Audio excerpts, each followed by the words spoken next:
Welcome everybody to the Segal Theatre Center here at the Gorki Theater CUNY. My name is Frank Henschke, I'm the director of the Segal Center. We do bridge academia and professional theater, international and American theater, and today is a really great day. In our calendar is the opening of the Penwell Voices Festival. For over 10 years we have had the privilege and honor to be part of that significant literary festival, the most, I think, significant one and important one in the US. That was created by Paul Auster and Salman Rushdie together with Michael Roberts to open what they call the tunnel vision of America, placing the importance that we should know what people write about, think about in other countries. Their statistics says 95% of all books are from the US. One you can buy here, or from Great Britain. The rest half of it might be from France or Germany because there are some subsidies. So it's one or two books that comes from the other parts of the world, and this is not enough. If you would be a musician, you would listen to music from all around the world. Actually, you would really want to get influences that you things you haven't heard of, and that inspires you. You combine it and you create something locally, but you do think globally. And I think this is a theater that also we should be doing. And I think the Gorki, which we invited this year to come, is a theater like this that really produces locally for the city of Berlin, but really has a global span. Normally we have playwrights from different continents, different countries, from Africa, Asia, from Australia, Latin America, South America, mostly not from Britain, but this time we said we're going to invite this theater to highlight an extraordinary work. It's what we think the theater that perhaps radiates most energy at the moment in Berlin, the youngest audiences, and a truly unique way of producing plays. We had a big evening last night where we talked about that kind of new way of producing text in collectives, giving actors real agency. They are part of a creation, and they're enormously successful. As they said last night, they have about 40 plays in repertoire they can play at any time in any evening. They change the set and they rehearse during the day, and the evening shows they have created are out there. They have 8 or 9 weeks to create it, to produce it. And the Gorki has become a little name, a stamp, and I think we are really, really honored. It's the first time they come, I think, to the US, the first time all these plays get read here in the US or in the Americas. And we translated half of them, the others, 2 of them, I think, were already there. So it was a very big effort of many people. I would really like to thank the Gorki Theater, Christopher, who did so much work, who came here, he was here last night, but also Antje Oegel, who was a co-curator. Where's Antje? Over there, and also Michael Elida, who helped to make this festival happen. So it is a very, very, very big honor to do this, and thank you all for coming. It's the first day, and tonight we're gonna hear a play from Yael Ronen, who was actually here 2 years ago with a play Common Ground, which was a fantastic work. I thought the idea, if you look up what she did, and this will be about 40-50 minutes, will be followed by a discussion with Dimitri, who is one of the great actors and one of very prominent Berlin actor, actually, from the Gorki, and filmmaker, who is here with us. So we talk about this work. Yael could not come because of her work. And really, I hope you all will find time in Berlin to go and see the work of the Gorki. Afterwards, we will go around the corner for a little reception in the archive bar, if you have time and if you want to join us. It's on 36, between Phipps and Madison on the south side, just in the middle of the archive. And now it's time to take out your cell phones and just make sure it's off. I'll do the very same.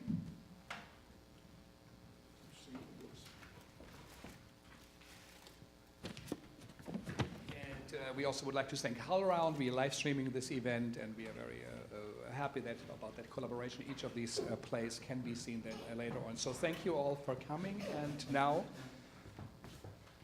A Walk on the Dark Side by Yael Ronen.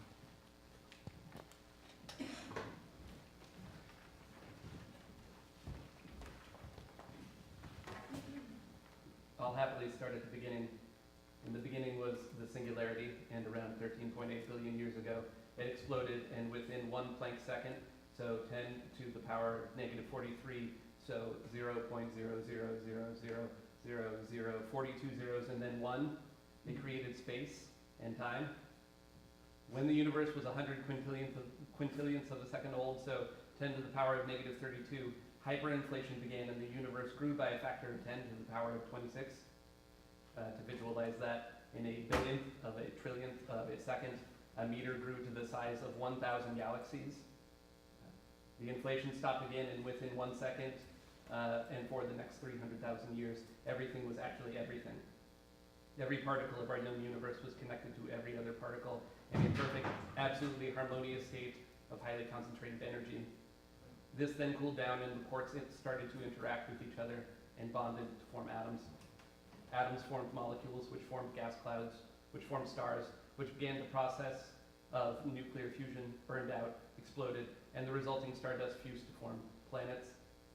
But the more matter concentrated in the expanding universe, the more empty space was formed between it. And surprisingly, completely empty space has its own constant energy, which is extremely tiny. Einstein found it when he saw that his equations were somehow wrong, and so he introduced the cosmological constant for this constant space energy in his theory of relativity, and that's 0.000000126 zeros, and then only a 1, unimaginably small. But the more empty space there is, the more big... No one is listening to you anymore. I can't put it any more simply. Do you know that feeling? Like when people tell you about something they're totally enthusiastic about, which they know a lot about. I know a lot when they do pure research. Yeah, sure. They talk and talk and talk, and you listen. But at some point you realize you're not following. You're standing there, and you have no idea what you're talking about. Let's do it with a show of hands. How many of you, like who here, stopped listening to what he was saying? Like, don't be shy. You can feel free. Raise your hands. It's totally fine. Stand up for your ignorance. I know it takes a bit of effort to admit when you don't get something, but that's okay. I'm a scientist. I'm a quantum physicist. So I know both sides of these situations. And in conversations that fail like this, I've noticed one thing really interesting, that you somehow feel guilty. But if you really think about it properly, it should be exactly the other way around. Because you can't do anything about it. There's no way you can do anything to understand better, but the other person can do something. They can find a better explanation for what they're explaining. I work on science communication a lot. It's a lot of fun for me explaining science to other people, and it's also a lot of fun helping other scientists like my brother here to make themselves understood and explain their totally fascinating research to other people. It's actually really important because science work is publicly funded, and so taxpayers should understand what their money is, what's happening with their money. That's why I make these YouTube videos and write science books for kids from 7 to 11, and I have my TED Talk. Yes, the taxpayers love you, fine. So maybe I rushed a bit too far ahead, and I obviously overtaxed most people here intellectually. Maybe I'm better off starting at the end. We live in dark times. Nice. I spend my life working for the dark side, which makes up 95% of the universe. Very good. So allow me to familiarize you with the most promising theories of the dark side of our universe. I'll keep it simple. We are dealing with 2 dark entities. Let's call them the Dark Brothers. Okay, the Dark Brothers. There's dark matter. That's you, Dark Matter, and his evil, restless brother, Dark Energy. I'll play him. And these 2 Dark Brothers are fighting a cosmic battle of epic proportions. Dark matter's gravity wants to pull everything together. It's not actually gravity, but a completely different force field. Gravity is actually too weak to hold galaxies together, and without the force field of dark matter, the stars would just fly away. Dark matter is strange. He's very lonely. He doesn't interact with anything else. He just doesn't like doing things with other particles in the standard electromagnetic spectrum. He's all mysterious. But really, he just makes a big deal of himself. We can't even prove he exists. We strongly assume that he exists, and for years we looked for evidence of this introverted, mysterious, dense brother who does a lot to bring things together and keep them intact and organized. And his wild, energetic brother, Dark Energy, keeps messing up this whole boring order, and because of him, the expansion of the universe accelerates faster and faster and faster every day. To understand dark energy, we need to understand that large spaces in our universe are completely empty. But Dark Energy is very successful. It's a weak force, but Very I successful. mean, you can imagine dark energy as a king, as a conqueror, as a god of emptiness. His motivation, his vision, his aim is to fill the whole universe with himself. And because of ingratiating egoists like him, we now live in dark times. And it wasn't always like this. At the start of our universe, everything was once perfect. There was only one harmonious, creative, dense force.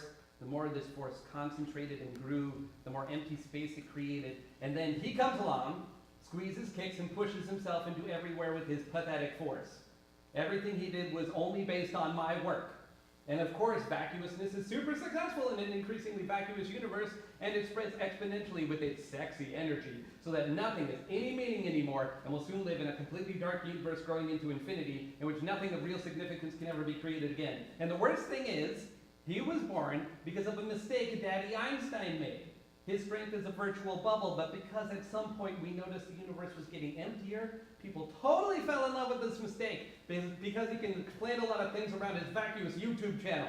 However, my greatness is solid as steel and proven, since my research into the echo of the oldest stars in the visible universe actually proved dark matter exists, which we can hear. You want to know what it sounds like? I will get a Nobel Prize for it. I will get a Nobel Prize. So you're my girlfriend, and I'm Picking me up from the hospital. In your car. from the hospital. Yes. Okay, fine. And that's my car. That's your car. What kind of car is it? Whatever you want. A Jaguar XG-TOTS Coupe? You can't afford it, but you can have a Honda if you like. Then they have a Honda, and we have a Tesla. We can afford it. We've only had it for 2 months, and it still has that new car smell. But I'll drive. You can't drive. I can drive, I just choose not to. Whatever. We're going on vacation. Just a weekend. I'm very busy, but we can go away for the weekend to celebrate my prize. To the Spreeville. Freefall? You wanted something close by. It was the only thing I could get at such short notice. If you have a problem with that, I cancel. didn't say I have a problem. But you sounded like it was a problem. I don't have a problem. I am very happy to go for a weekend in the Spreefall. And we're joining you. Family vacation. It's only a weekend. And if it were a family holiday, I never would have invited her. First of all, she's my girlfriend. And second of all, you don't know she's coming. It's a surprise. I love surprises. But I can't go on vacation like this. This isn't leisure wear. I need to change. I didn't know it was coming either. I didn't even pack. I bought you something fancy. Can you please help me? I don't know what to wear. Did the nurse give you my baskets? Oh, those were baskets. Yeah, I wondered what those were. I made you some baskets. Wow, thank you. Yeah, well, they're not just for you, but you can have one. You know, or a few, if you want. I didn't know you could make baskets. It's not complicated. I can show you if you want, but it's not very interesting. It's just something to keep us busy. So first you have to really concentrate. Then you don't have to think about it. Then it gets more and more automatic, but then all the thoughts come back. Crocheting is better. You have to keep counting the stitches What stitches? in crochet. You look great. Thank you. I feel good. You look tanned. I was away? On vacation? No, I was on tour with my TED Talk. Somewhere sunny? You can tell me the truth. I won't be angry if you went on vacation while I was in the I hospital. wasn't on holiday, I was working. And anyway, I thought maybe it'd be good for me to get away. They told me it would be better if I didn't visit you. Better for whom? Better for you. That's what they said? Yes. Okay. Yes, it was better for me. I made a lot of new friends. I saw that. There were a lot of people saying goodbye. Yes, I had to give so many goodbye kisses. That big guy with the beard looked like a really good friend. Oh yeah, he was my basket making partner. He wove from here and I wove from there. And with the big baskets, we wove until we came together. We got quite close. And that skinny guy who hugged you, was he in basket weaving too? No, that was my intern. He studied me. Studied you. Yeah. There was this whole group of students. They were studying me. I'm interesting. In what way did they find you interesting? In general, I'm a very interesting case. Yeah, I know. How many interns were studying you? 4, sometimes. And how does it work? Do they all study you at once? Or one and then the other? Or individually? That blonde guy you kissed by the door, was he an intern too? No, he was my doctor. I love him. He's great. Looks like you got on well. Yeah. Really intimate. Probably examined you too. Yeah, he mainly examined me. He's my doctor. He really understands me. Sure, I mean, that is his job. You probably talked a lot, you probably told him a lot, he probably knows a lot about you. Everything. Good doctor. And so, these examinations, they're not just verbal, they're physical too? Yes, physical. And what kind of physical treatment? Felt my skin, listened to my chest, checked my tongue, and stimulated my reflexes, my reactions, found my triggers and stimulation points, tensed my muscles, and relaxed, tense, relax, and reached the pain. Should I stop for a moment? threshold. Should we stop the car? Yes, but not here. Drive off the road and stop Okay. next to the trees. Okay. I'm the hitchhiker and you're the truck driver. Okay. Okay, so you take me into the woods, rape me, and kill me. How do I kill you? It doesn't matter. Do you mind if I just rape you? Okay, but you have to leave me lying there and run away. Oh, it doesn't happen in the car? Of course not. I run away, you catch me, we fight for a little bit, and then you fuck me. Preferably under a tree. Oh, which tree? It doesn't matter. But can we just leave out the running bit? I have this corn. Okay, we'll go slow. Anything else? No biting, no kicking in the balls, and don't rip my t-shirt, it's new. Okay. What are you doing, Mr. Truck Driver? What does it look like I'm doing? Let me out! Let me out! Help! Help! You need to be in the right lane. I know. It doesn't look like that. You want to drive? I have nothing against not driving. I don't want to drive. Well then, you please close the window. I'm cold. I need air. I can't think. Then get some, think, and close the window. I'm cold. Is it going to be like this the whole time? Because if it is, I prefer to go home. I'm not in the mood for this party. If you're going to be like this all weekend. I won't be. I just need a little bit of time to calm down, and then I'll be fine. Why do you have to calm down? You got what you wanted. He's not here. We're going without him the way you wanted. So why are you the one who needs to calm down? Because I expect you to back me up in situations like these. Don't start playing good cop now and making me the bad cop. So I have to agree with you automatically even when you're wrong, so you don't look like the bad cop in front of our son? Oh, I didn't say you're not allowed to have your own You opinion. did. That's exactly what you said. He cut open the neighbor's cat. He slaughtered an animal. That should bother you. He didn't slaughter it. He was operating on it. That's what he said. The cat is dead. He killed the cat. He opened up a cat to see what's inside. As a causal result, the cat died. But he didn't cut it open with the intention of killing it. There's a big difference in my opinion. So it's okay. Maybe give him a reward instead of punishing him. Do you have any idea how many frogs my brother and I cut open as kids? That's not the same. Why? Because one's a cat and the others were frogs? That's racist. He cut open the neighbor's cat, not the neighbor. I see it all as a sign of healthy curiosity. A curious child on the way to becoming a great doctor or scientist. Or a psychopath. What if he becomes one of these American kids who goes to his American school with an American machine gun and kills his American friends and American parents? How could he become an American kid? So much bullshit in one sentence. I don't even know where to start disagreeing with you. Do you really think that there's a murderous American psycho hiding in our sweet little boy? Do you? No, but if he doesn't understand what he did wrong, then maybe something's wrong and we're doing something wrong. You know what's really wrong? When something's wrong. When I tell him he can't come on holiday as punishment and you contradict me. I don't see the link between what he did and not bringing him to a family occasion where my prize is being celebrated. Is it about punishing him or me? So we should just pretend nothing happened and let him come so you can celebrate your prize. I didn't want to celebrate shit. I never asked to celebrate. This whole weekend was your idea. I don't even see the point to go away to meet my brother. Can you please slow down? Do you want to kill us? You are only allowed to go 100 here. Fuck! Are you trying to kill us? When we're back, I want us to talk about the boarding school. I don't see the point in talking to you about the boarding school. Well, I don't see the point in talking to you in general. Fine.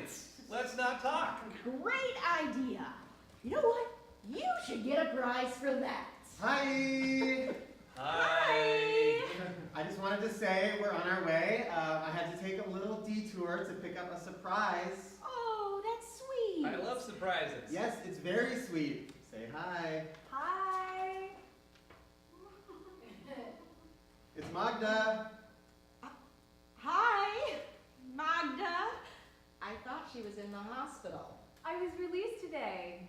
Congratulations. So I picked her up and thought I'd just take her along. That's great. Yeah, great. So, see you soon. Yeah, see you soon. Did you know anything about that? I had no idea. Is she, I don't know, is she okay now? I don't know. But should we call somebody to ask? Ask what and who? Maybe she needs someone to watch her. Maybe she needs to be under observation. Maybe we need to make things safe. Make things safe? I mean, the woman ate glass. Have you even eaten glass? Maybe in a sandwich with avocado so it goes down easier. But Should we stop to buy plastic cups? I don't know. I mean, she can still eat the windows. No, it's probably double glazing. I don't think it's easy to break those. Well, take care of your glasses so that you won't eat them. Hello? Hello? Hello, it's me, David. Oh, hi. Hey. I just wanted to say I'm already here. I'm looking forward to seeing you all. Oh, you're in Berlin? No, I'm here in the Skrival. My battery is nearly dead. I'll see you soon. Bye. Did you invite David? I haven't talked to him since the funeral. Well, then who invited him? Maybe my brother. He loves surprises.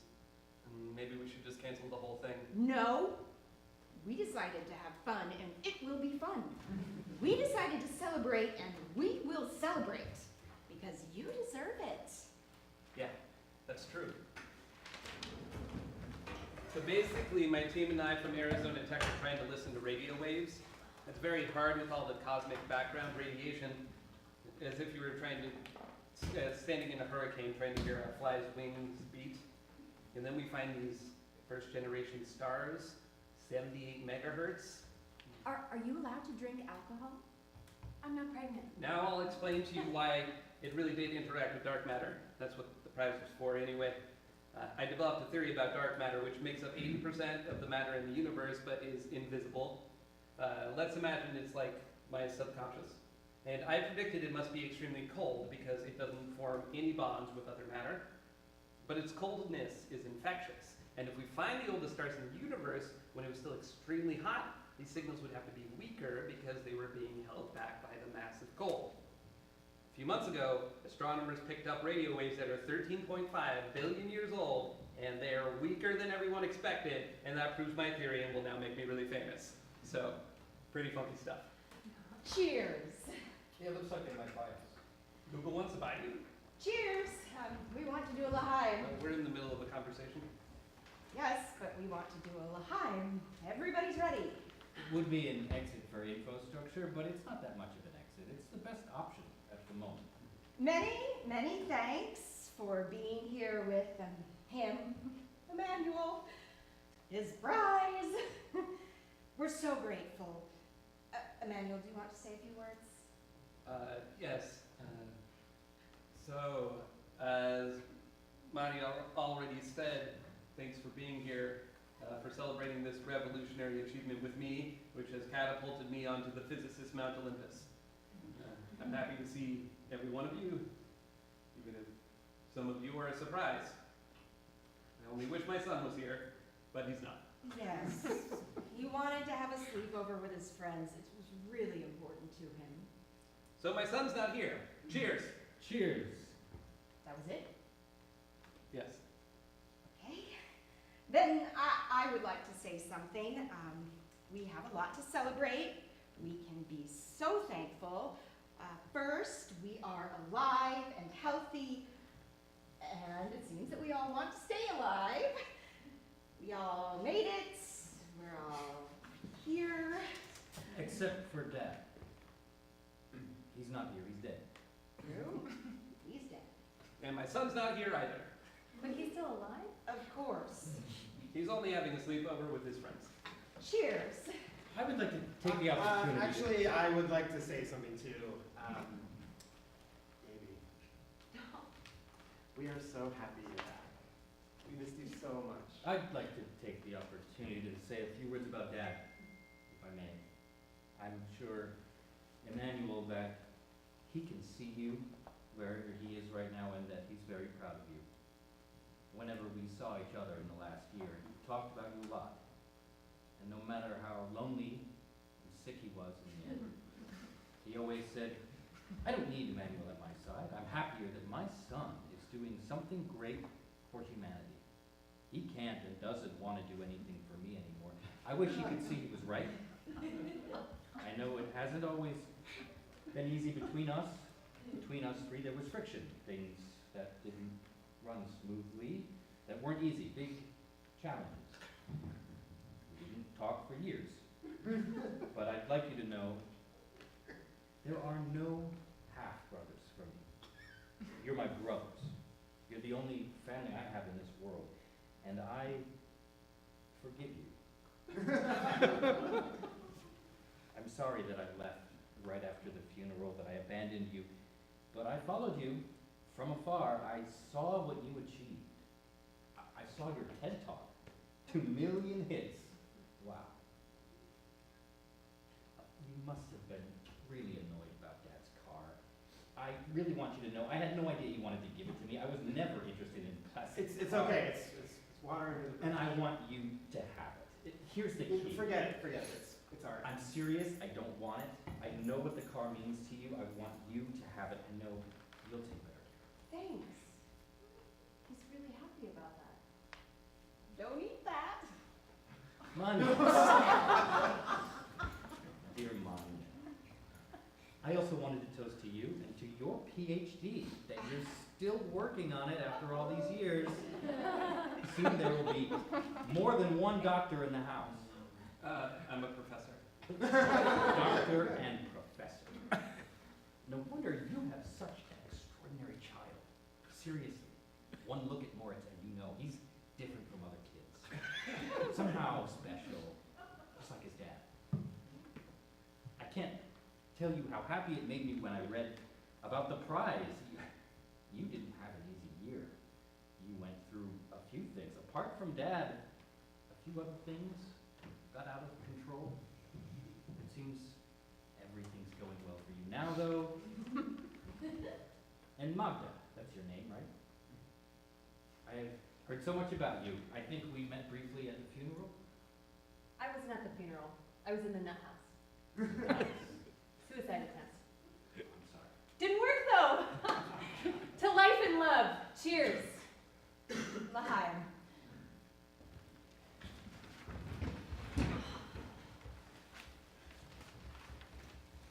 He's such an idiot.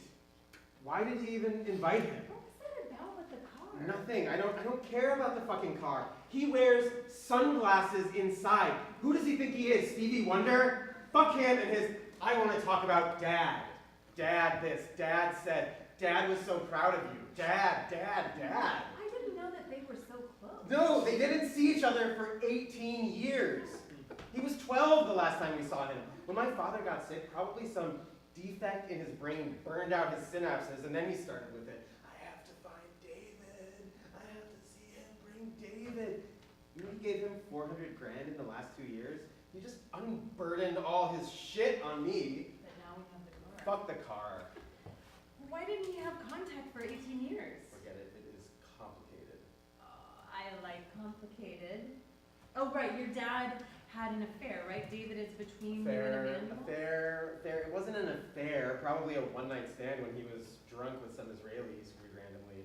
She decided to keep the baby, and he had this idea of doing the right thing and support her financially. I mean, it wasn't a secret. My mother knew about it, but instead of splitting up like a normal couple, they made me.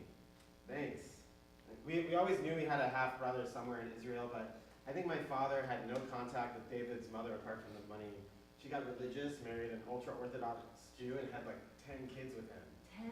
Yeah, Yeah, that's what they do there. I don't know how much you know about ultra-Orthodox Jews. Nothing, tell me. Well, whatever, they belong to this special movement, something between the Amish and the Jewish version of the Taliban.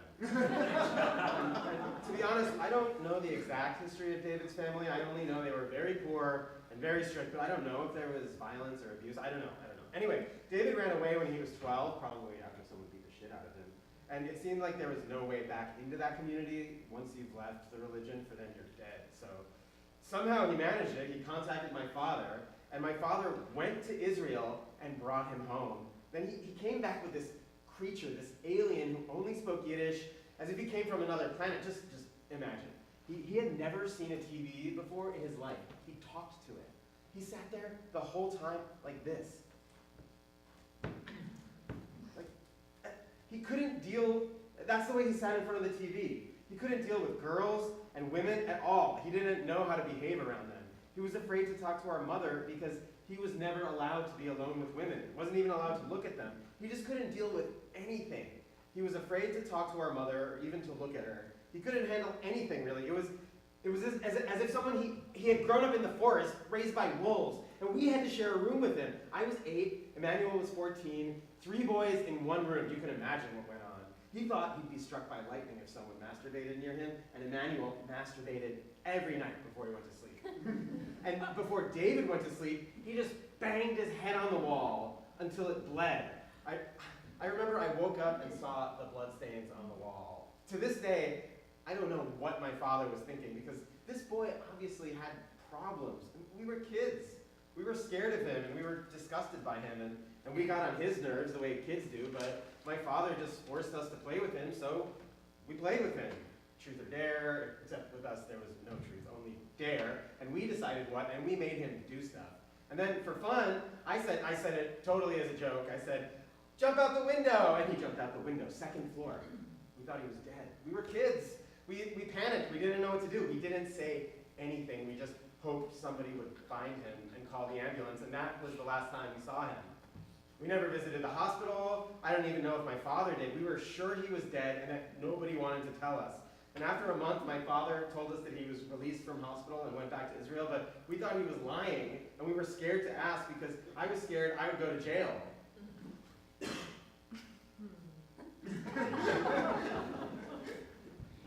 What? That's all you have to say? What am I supposed to say? No idea. What do you think? Where are you going?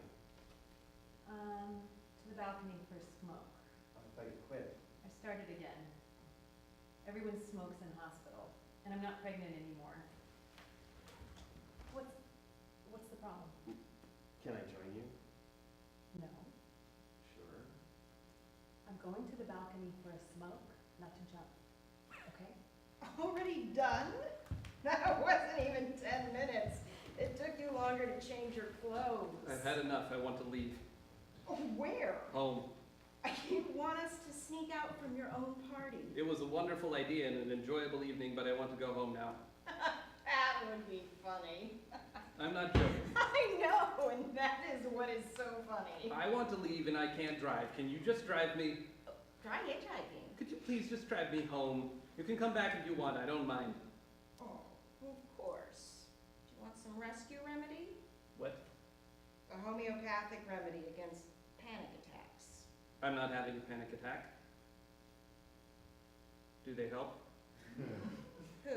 The drops? Of course not. They're homeopathic. Open your mouth, it doesn't hurt. Doesn't help either. Well, of course not. They're homeopathic. Since when are you taking drops against panic attacks? Since I've been having panic attacks. Since when do you have panic attacks? Since I stopped taking the antidepressants. You were on antidepressants? Sure. Why? Because I'm depressed. Why are you depressed? I don't know. Maybe because I'm so lonely.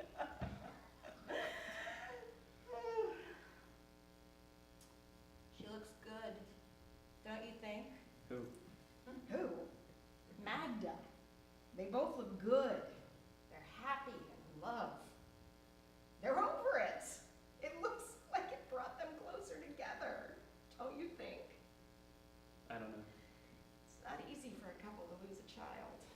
Being pregnant in the 9th week isn't a baby. Technically, it's not even an embryo. It was this small. They should try again. Are you insane? You should be happy he got out of it. He's not even 25 and he has this whole promising life ahead of him. And she's mentally ill. She ate glass. You said it yourself. She killed his baby. Embryo. Personally, I doubt that she was really pregnant. Why would she lie about being pregnant? Who knows? Why do people lie? That's a good question. Why do people lie? No idea. Why? Why? I don't know. Tell me. Why? Maybe they have something to hide. If you want to ask me something, ask, but stop wasting my time. What did he mean that you had a tough year, that things got out of control? David? No idea what he wanted to say. That's David. He's fucked up. I love him, but with his history, it's a miracle that he halfway functions as a normal person and all. He told me he sold his company to Google. So that's what he told you. And you believe it? He's a pathological liar. There is no company. 25 is not so early. We just started too late. Don't you wish sometimes we had another child? What's wrong with you today? You want to send the child we already have to boarding school so you can write your PhD, so please.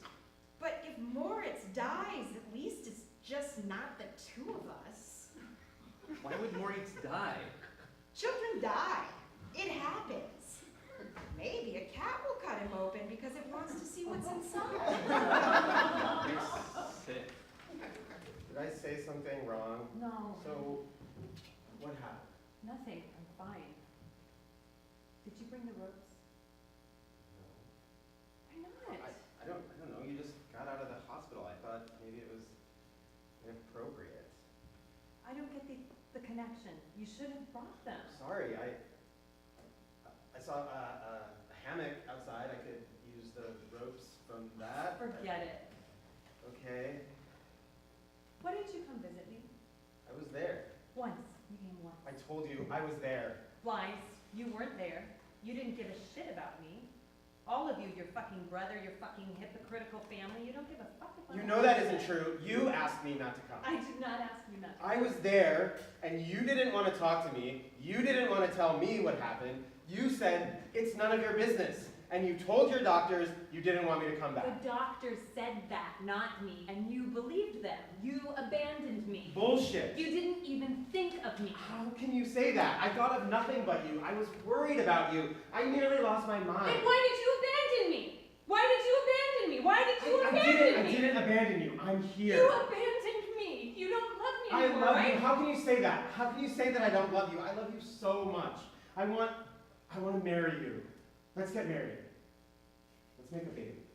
Yeah, let's make a baby. Okay, get the hammock. Why are you still awake?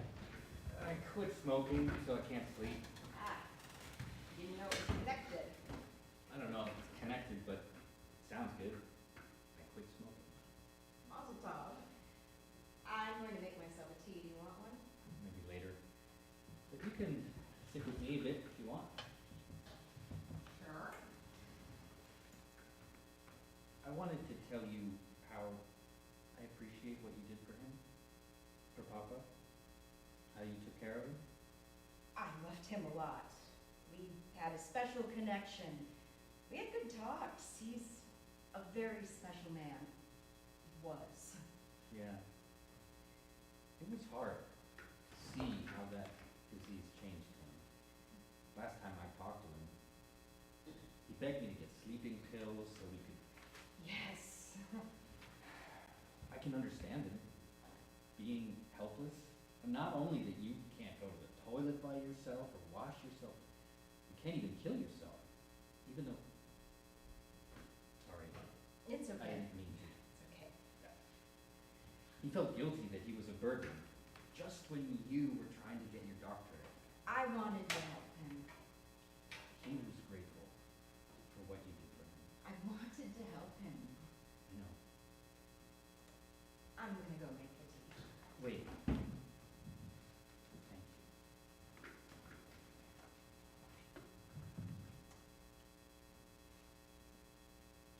I'm going to go make the tea. Tennis tomorrow?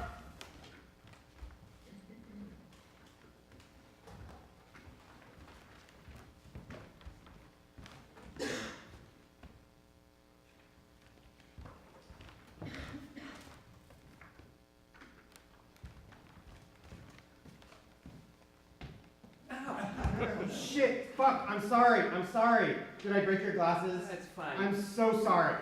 There's nothing to see anyway. You're in really great shape. How did you get so good? Have you been practicing secretly? I've been working out. You can see that. You look fantastic. And healthy. I'm really happy that you're taking such good care of yourself. Yeah. Of course, it wasn't an easy time for you with Magda in the hospital and all that shit. I think it's great you've understood that you need to look after yourself, take time for yourself, move your career forward. That tour you did with that TED Talk, dude, really cool. Cambridge, Princeton, Yale, Berkeley, crazy. I never get invited to those things.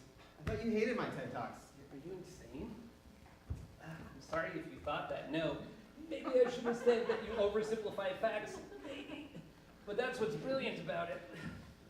It's simply brilliant. You're brilliant. And I mean that. The amazing thing is that you don't even have to go too much effort to achieve that. You're naturally talented. That's what it is. I hope you know that if you put time and energy into it, then the sky's the limit for you. Ah, come on, stop. I mean it, seriously. I'm going to say something now, and I'll never say it again, so enjoy the moment. You ready? Mm-hmm. You're the genius. And I'm so incredibly proud of you.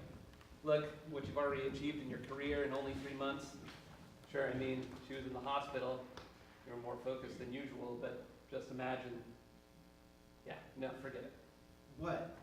Please don't get me wrong. She's a very special woman. You two have a passionate relationship. She has serious medical problems, and you just have to ask yourself if you're really able to provide the help she needs. You have to be honest with yourself and her. Will you really be able to be there for her if it happens again? Because it will happen. I love her. That's great. Love is nice, but you have to think. I'm gonna marry her. You're going to what? I want to marry her. I want us to have another baby. Did you decide this or her? What's that supposed to mean? Was it your idea or hers to get married? I asked her. Voluntarily, she didn't put any pressure on you. What do you want? How are you right now? Are you angry with her? You have every reason to be angry. Do you feel that she went behind your back, manipulated you? How are you? How do you think I am? Shit! 2 months ago, the woman I love tried to kill herself, and I don't even know why, and she won't tell me. It's none of my business, because of course I'm angry. She killed our baby, so just like that. So if this is what you want to hear, yes, I hate her for what she did. You have every reason to. You don't have to prove anything to anyone. No one will judge you if you leave. By the way, were you stupid enough to invite David? But why would I invite David? Then who invited him? Not me. My wife. Magda, can you put some lotion on my back?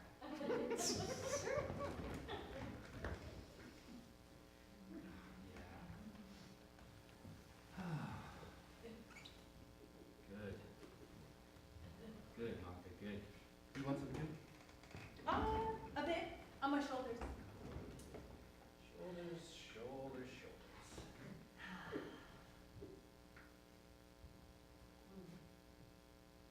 Nice cuts. Thanks. Long time ago. I have some too. Want to see mine? Is this the part where you pull down your underwear? No. Mine are here. Huh. So, that one I did when I was 12 with a piece of glass, and then that one when I was 12 too. This one when I was 13 with a razor blade. 12 glass. That one's nice. That's a cigarette burn. Cigarette. And then that was my last cut. Not 14. That one is big. Yeah, 10 centimeters. How deep?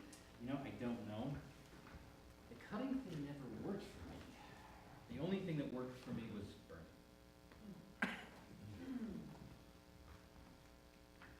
My artwork. This one's 14, surface, surface, surface, 15. Nice work. Down to the fat, down to the fat, down to the fat. This one was down to the bone. This is clean through the fat. 14, 14, 15. And because of this one, 15, I fucked up that one. I ended up in the hospital. Too deep? Hit a vein. Wouldn't stop bleeding. It's a funny story, actually. I like funny stories, tell me. Okay, so I did it in the school toilets with a razor blade. I usually stop the blood with toilet paper, but this time it wouldn't stop. So I bandaged my leg with my shirt. It still wouldn't stop. Pressed my sweater on it, my trousers, it wouldn't stop. Everything was soaked in blood. So I'm sitting on the toilet in my underwear until everything is just soaked in blood, everything. My clothes, my skin, the floor, everything. The whole time, I just have this one panicky thought in my head, how the hell am I gonna fucking clean up this fucking mess? So I try to go into the other toilet in my underwear to get some more toilet paper. I open the door, and right then, a girl comes towards me. She's standing there staring at me, this naked thing covered in blood. And I don't know what to do. And you know what I said to her? What? I said, hey, how's it going? And she says, fine. And then she got sick. Oh my God, I was picked up by the ambulance and everyone thought that I wanted to kill myself, but of course I didn't want to kill myself. I mean, of course I wanted to kill myself, but not like that, you know, like I only cut myself to stop myself from killing myself, because if I hadn't cut myself, I would have had to kill myself. Do you follow? I mean, if I hadn't cut myself, I mean, if I didn't cut myself, I would have had to kill myself, because how else was I gonna put up with everything? I mean, myself. That I was fading away, that everything fades away, that nothing will exist anymore, nothing. Just one big black hole that I can't even describe it in words. I know the feeling.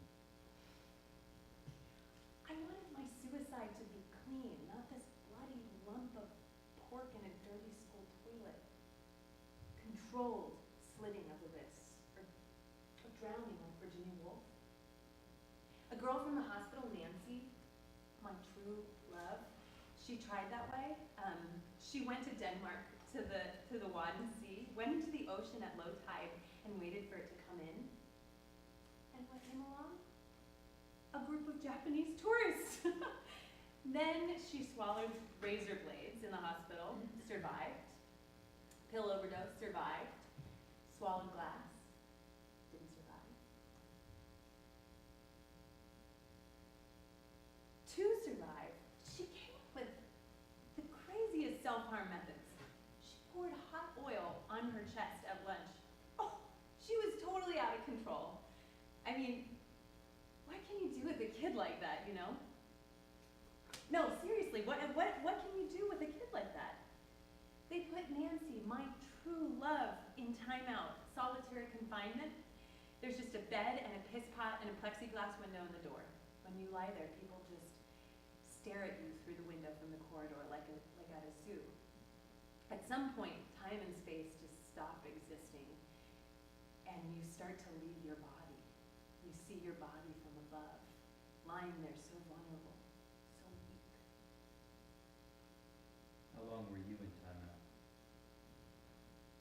21 days. But what I wanted to say too, what if a kid like that jumps out of bed in timeout and bangs their head on the wall until it bleeds? What do you do then? What do you do with those suicide kids? Deep sleep? Artificial coma, force feeding? You know, then I stopped cutting myself and I tried to fit in, but not in my head. I kept imagining where and how it would be on my body. It's funny talking to you about this. I mean, people are not supposed to talk about this. It scares them. Not me. I was in a home for crazy kids when I was 3. Really? What was it like? Fine. I learned a lot. I thought that once I was in there, I would never come out. And here I am. I got out. I'm always happy happy to meet another suicide kid. We can smell each other. And how was it this time in the hospital? It was okay, the pills are better. Were you angry he didn't visit you? Oh, he was there once, that was all that I wanted. I meant Immanuel. You were angry he didn't come, right? You have every reason to be angry, it was his baby, right? Or you really don't know whose baby it was. He was at your place just before you tried to kill yourself. What was going on? Did he tell you that? No, he never talks about it. How do you? I know. Don't worry, I won't tell anyone if you don't want me to. I'm on your side. You deserve to be loved and respected. Grapes? Anyone? The green ones aren't that sweet, but the red ones are delicious. Grapes? Magda? No, thanks. I'll have some. Wanna sit down, or? No, I like standing. Where are you going? Oh, just into the water. Swimming. What else? Have fun.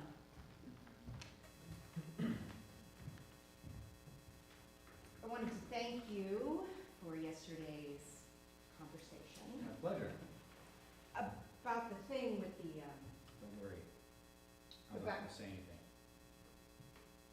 about the, Pills. what? The pills you gave Papa. Tacos? If I had the balls, I would have done it myself. I don't get it. Okay. I just want you to know that I'm on your side. If it had been Immanuel, I would have loved to fuck him over for that, but it wasn't Immanuel, it was you. But I'm gonna take care of you, I swear.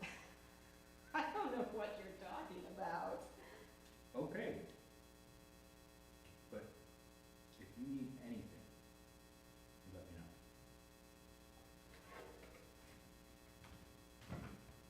Was he really at her house the day she? Yes, How you know? I know, How? I know. People with secrets should be very careful with the way they handle this device. Hi. Hi. How was tennis? I won. Great. How was swimming? Oh, we didn't go swimming, we talked. It was very interesting, right, Magda? Very interesting. Really? Oh, you said you wanted to go swimming. The water was too cold. Where is Great. Where is Magda? In the water? What? Are you crazy? Alone? Yes. Are you insane?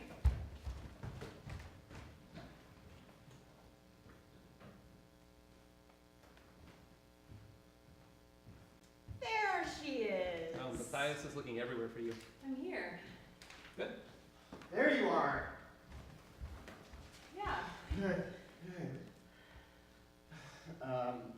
There's a lunar eclipse tonight, but let's watch it together, right? Yes, I'll get my telescope. Oh, that's not necessary. I have mine with me too. I love moons.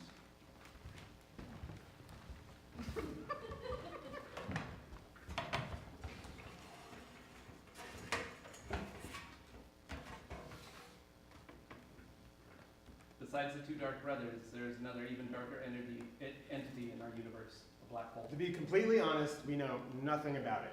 We don't even know how much we don't know. We know that Papa Einstein invented them, and his theory was if a supermassive object is forced into a tiny radius of movement, eventually it will create a rupture in the space-time. When a star has no more energy, it collapses in on itself and contracts back to a tiny point and feeds on the energy of other things. It's so dense and so strong that not even light can escape its power, which is why we can't see a black hole. We don't know who or what this is, but we can see its destructive effects on others. Whole star systems can revolve around black holes without knowing who's controlling them. until every particle is torn apart. A black hole isn't actually dangerous. It only rips you apart and eats you up when you're close to it. It feeds on information and stores it inside itself. And because a hole like that is such a rude pig, when it eats, it burps and vomits a surge of information into space, mixed with toxic gas and deadly radiation. What's really impossible to grasp is what happens inside this black hole. Inside it, there's no difference between the past, the present, and the future. It's completely deranged. When we start thinking about what goes on inside it, we find results that are so strange, so confused, so unfathomable, so ridiculous that they leave the laws of logic ad absurdum. What do you want?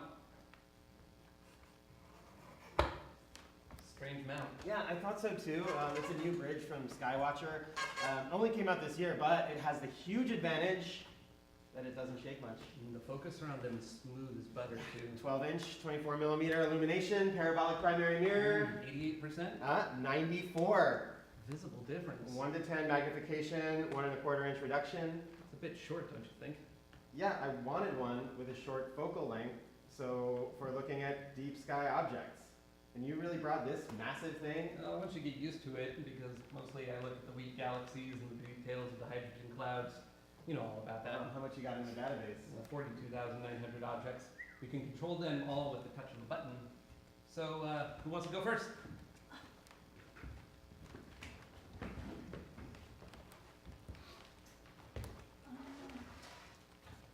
I can't see anything. No, you're not supposed to move.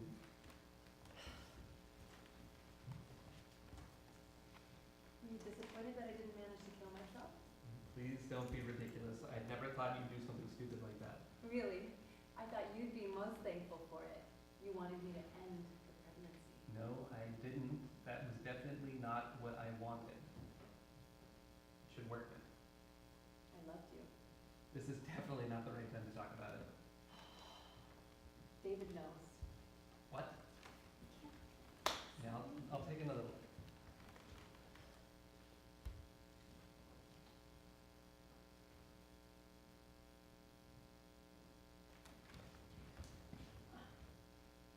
I still can't see anything. He asked why you were in my place that day. If it was your baby or if I didn't know whose it was. What did you say? Nothing. Did you tell him that? Of course not. What else did he say? That I deserve to be loved and respected? I think he's right.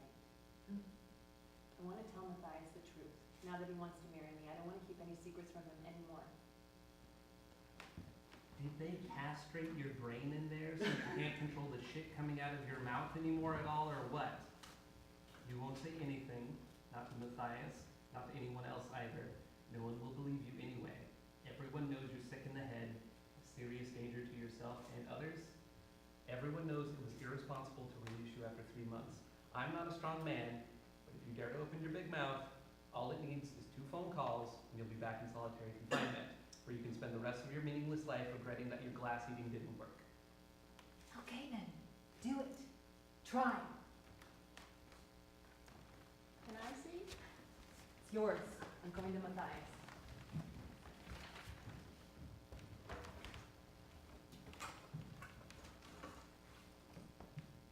There? Where else? Are you the reason she wanted to kill herself? Did you get that nonsense from David? Are you seriously allowing yourself to be manipulated by that psycho? Don't you know that he... Shut up. Don't you make an idiot out of me. Do you really think that I'm that stupid just because I didn't say anything? If you would have at least had the decency to try and hide it properly, how stupid you must think I am. You didn't even bother to delete all your disgusting messages. I don't think that... Shut up! And there is no moon! I just want to know that it is over, Sober? Swear? and that it will never happen again, It will never happen again. and that you had nothing to do with her suicide. It was her decision. The mosquitoes are eating me alive out here, so I'm gonna go back to my room. And they're eating you because you're so sweet. Thanks. Can I have a look? I haven't had a look. Oh, yeah, please. What am I supposed to do? Just look.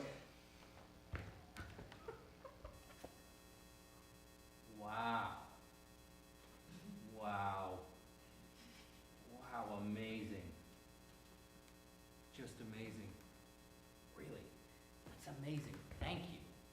Thank you. Look, if you weren't swaying around so much, you could see the moon too. That's amazing, really. Thank you. I'm sorry if I hurt you yesterday. I didn't mean to. It's no big deal. I really didn't. I don't want you to be angry with me. You're both really important to me. I wish we were closer. Sometimes I have the feeling that you're still kind of angry. I'm not angry. I'm not angry because... I'm not angry! I'm not angry either. Then no one's angry. That's good. I mean, I always admired the way you two are, how you stick together no matter what happens. I wish we were like that too. Us three. Yeah. You were always able to let everything go. Forgive each other, stay so close. How you got over the whole thing with Magda. What thing? That he's fucking her. What do you want, you freak? He's fucking her. He's fucking her. He's fucking What her. do you want? Why do you think she tried to kill herself? Ah! My watch! Jesus, my eye! You broke my watch! You cut my I didn't mean eye. to. It was the watch. Look, the glass is broken. I didn't mean to. It was the watch! That asshole, it was a new watch. He broke it with his face. What happened? Forget it. What did he say to you? Nothing. Fuck. I won't even repeat his sick bullshit. About Immanuel and Magda? What? Immanuel and Magda. You really didn't know? What? I wondered why it didn't bother you. Why what didn't bother me? Their little thing. Did you think it was weird that she always went to visit her parents? Yes, she when was. He had to go to conferences. No. She was visiting her parents. Exactly. And he had to go to conferences. They were always traveling. I'll wait for you at the petrol station. You're the truck driver, and I'm the hitchhiker. You want to rape me and kill me. You drive off the road. We struggle. I run away. You catch me. Tie me to a tree and fuck me. You thought you were something special. Who told you that? Was it David? No. Sadly, I had to read it for myself. Does it really surprise you? You know your brother. You know about his other. What did you think? That he would leave her alone because you're his brother? You really shouldn't be so surprised about who he is. You know him better than me. But it doesn't matter. It's over now. It doesn't need to bother you anymore.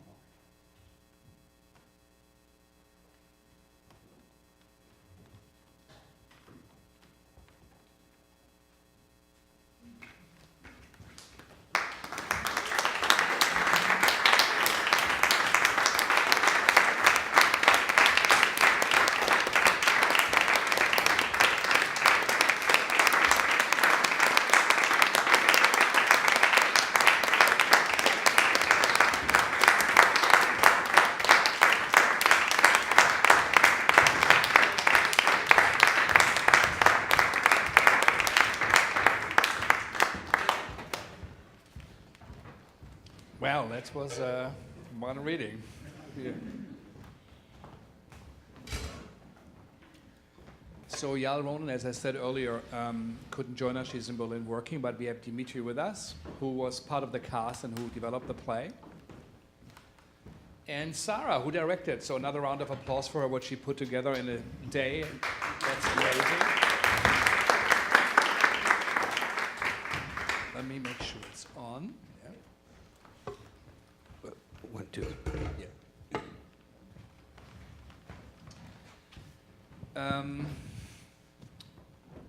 As we said this afternoon, how does it feel like seeing that play read in New York by actors here? It's fun. It's really fun. It's interesting to hear it because in English it has a different touch than in German. It's a bit yeah, it kind of works like a well-made play, I guess, or somehow like that. that we had something different in mind when we did it, but we then decided to make it really structurally a well-made play when we did, and so it was interesting to hear it. I think it worked, and not too much was lost in translation, which is very interesting and nice to see. So tell us a bit, how did this play start? What was the origin of it? So normally when we work with Yael Ronen, it's that we start out with one topic. And the topic we started with was problems. And we wanted to call the play Problems. And then we normally sit around and talk about problems. So then later we changed it to Dark Side because the theater said Problems is not a good title for a play. It's basically a stupid title because every play is about problems. So then it was this idea of call it Dark Side.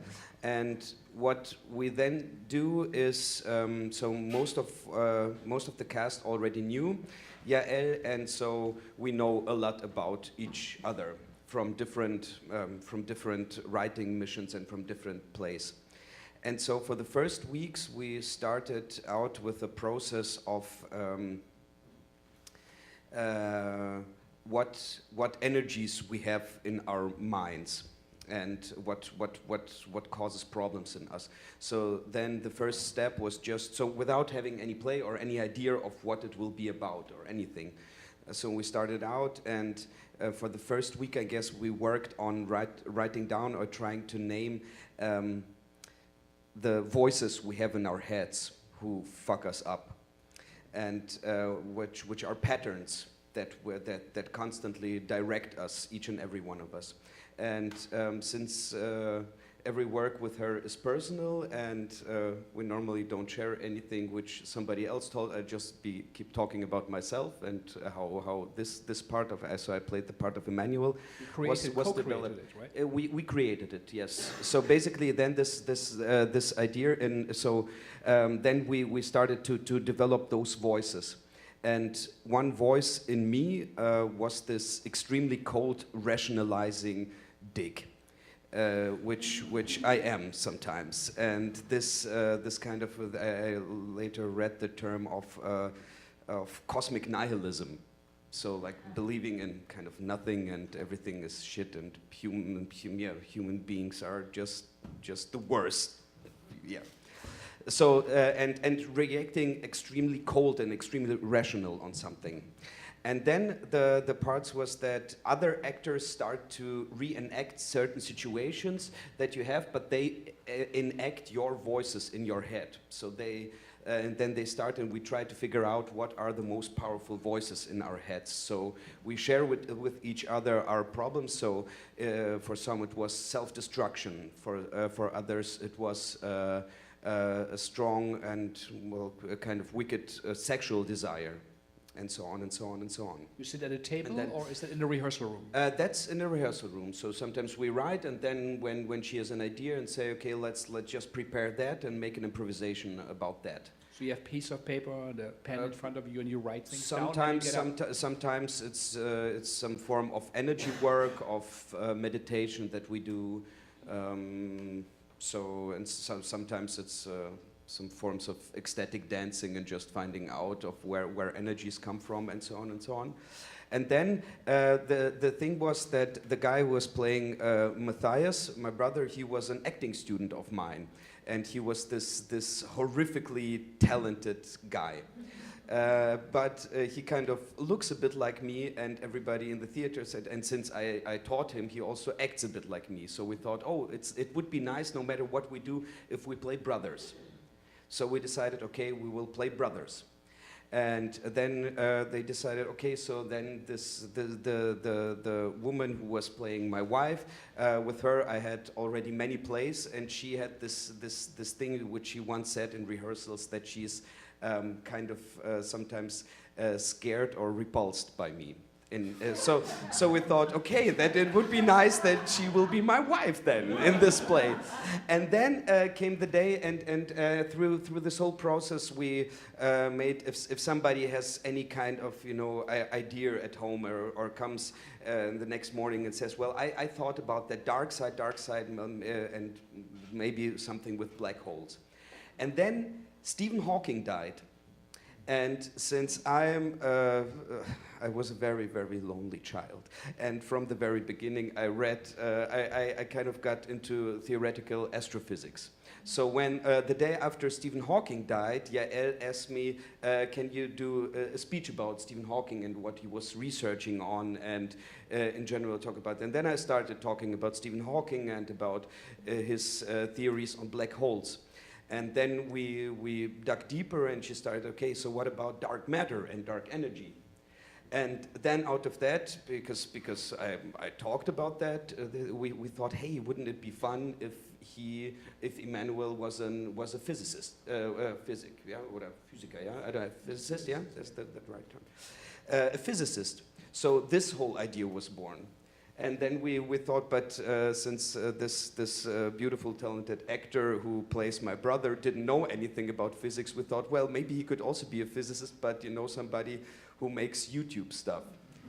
And so this kind of thing was developed, and then it was, I guess, about 3 weeks till opening night, and we had no play whatsoever or anything.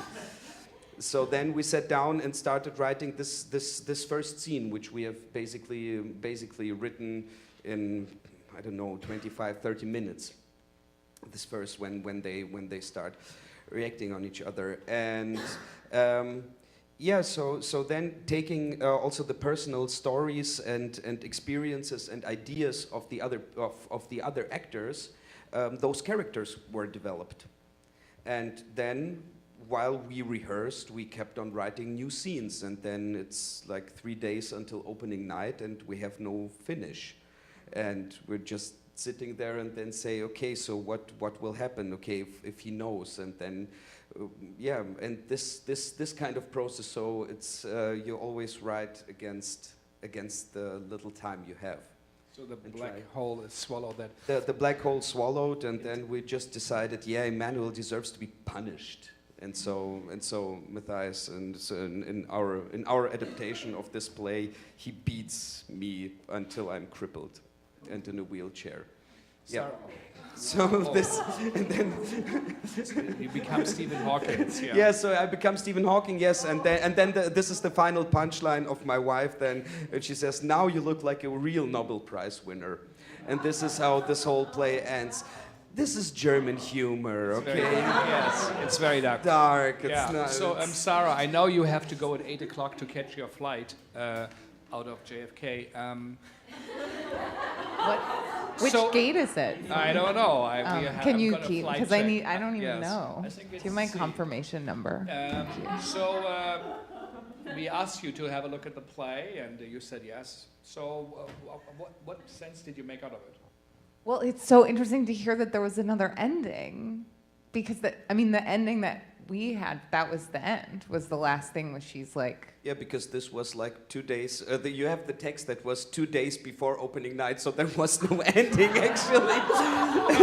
And also some paragraphs are changed, and we really, it's really last minute changing, and sometimes, you even start out, and really even on the final day, when in the night we'll have an opening night, you still are rewriting texts or rehearsing really until the last minute, until people are coming in. That's amazing, and sounds like such an amazing process. And I don't know. I wish I had known that about the end, because definitely when we read it. No. I know I should have known. Fascinating. And when we read it, we definitely all had the feeling of, okay, I guess that's the end of the play. And so then I asked Michael to create something with this black hole, this image of the black hole, which is new, just to have the black hole is coming for us or something. Because I felt like something had to happen that was very dark. So I'm glad to hear that at least I could feel that. It was. I'm crawling like 5 minutes on the ground and yelling, and I can't move my legs, I can't move my legs. And then do you want to do it? You want to do it right now? You can improvise. Just like fight choreo. You guys can do that. Also, if you guys want to join us, come Also, over they're here. roommates, so they can totally pull it off. So what do you think of this? Is this a play? Is it a Berlin play? Could that be done here? What do you think of the work?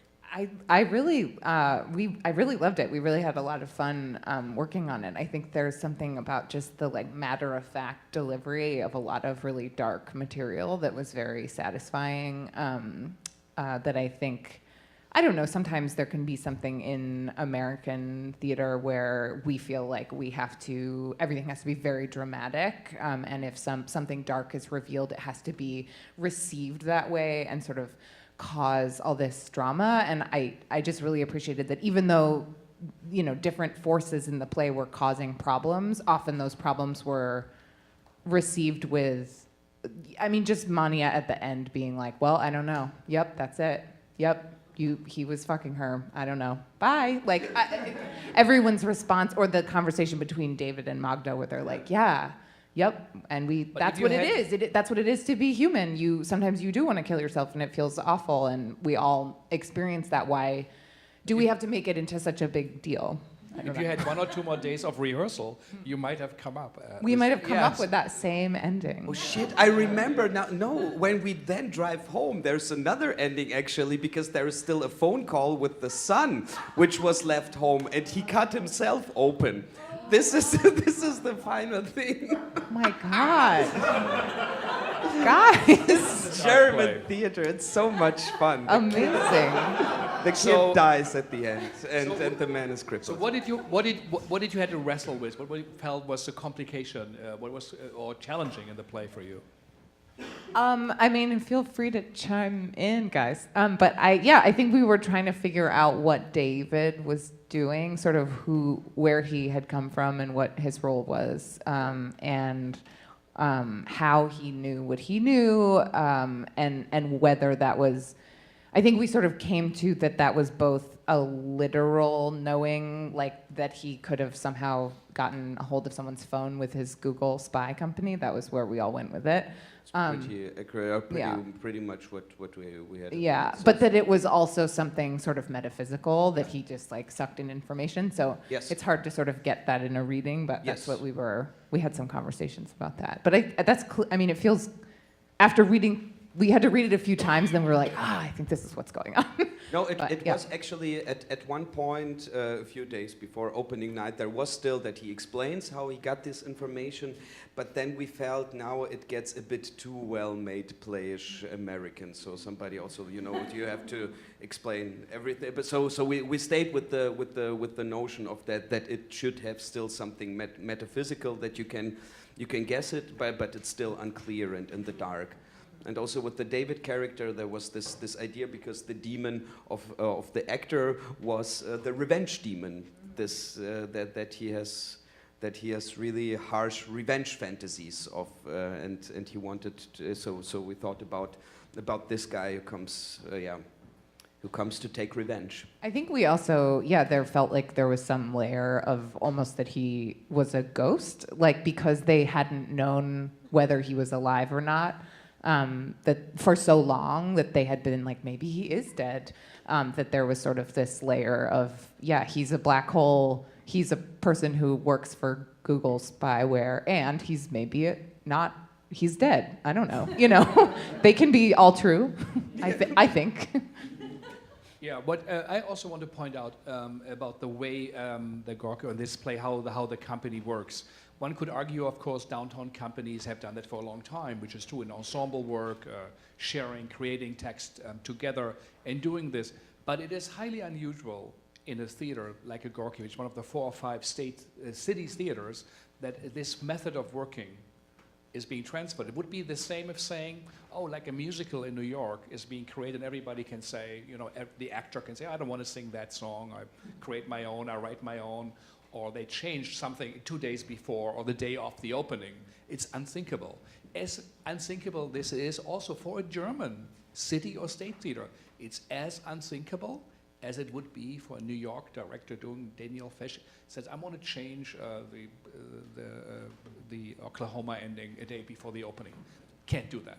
So I think one has to really see what the Gorki achieved in a way is to create a new way of working, a new way of writing, and that is actually also successful. As something comes out, something shines out of it. More energy comes out of that theater that gets in, even so you put in a lot of energy, of course, but something is working. And I think this is what a real significant message is. Everybody looks for the new writing, new this or that, but maybe it's the way of working in ensemble work. And maybe it is also the idea of having different languages on stage in the parallel universes. So I think this is something, even you jokingly say, oh, we do this or that, but it's a radical way of working, and it's also working, which I think is why it's so exciting to see that experiment going. So tell us, you wrote the monologues, right? Most probably, then the big ones. Yeah, and the scenes, so how did, yes. and the scenes, so how does that work? You just, Yael says, you know, write it, and then you perform it, and she says, yes, no, how? Most of the time, since Yael doesn't speak German, she understands a little bit, but mostly we communicate in English. But she has a bit of dyslexia, so when she writes, really, she has 5 spelling mistakes in one word, literally. So you really have to know how to translate what she's doing, because she's just writing down intuitively. And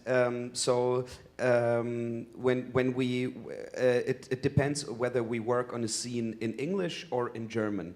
So most of the time, if we work in German, we try to do that she basically says, or she brings a scene or says these and those, so those are, you know, the cornerstones of the scene, or maybe she writes down a few lines, and then we sit down and start to translate it to German, start to make it more precise to German, because of course she thinks in Hebrew, then translates it to English, writes it down in English, and we start to take it from her English, which is already condensed, and then inflate it again to make a good and punchliney German sentence of it. And sometimes it's also, or then I start ad-libbing and just say whatever comes to my head in rehearsals. And then she just looks to the dramaturg and says, is that interesting? Is that funny? And she says, yes. Good, then we'll keep it. And then you continue doing it. Or also with monologues that she sometimes, that she just goes by energy, that she says, I don't know what you said there, but it feels wrong. And then we just take it out because the energy doesn't feel right in there. So and sometimes you really sit for 2 days with the dramaturg and with her on a text and start to know we need to put that sentence here and we need to put that here and to put that here. So it varies with the content you're dealing with. So sometimes it's really super easy, or also with the scene where the 2 brothers talk, we've written the scene like 10 minutes before we started rehearsing it.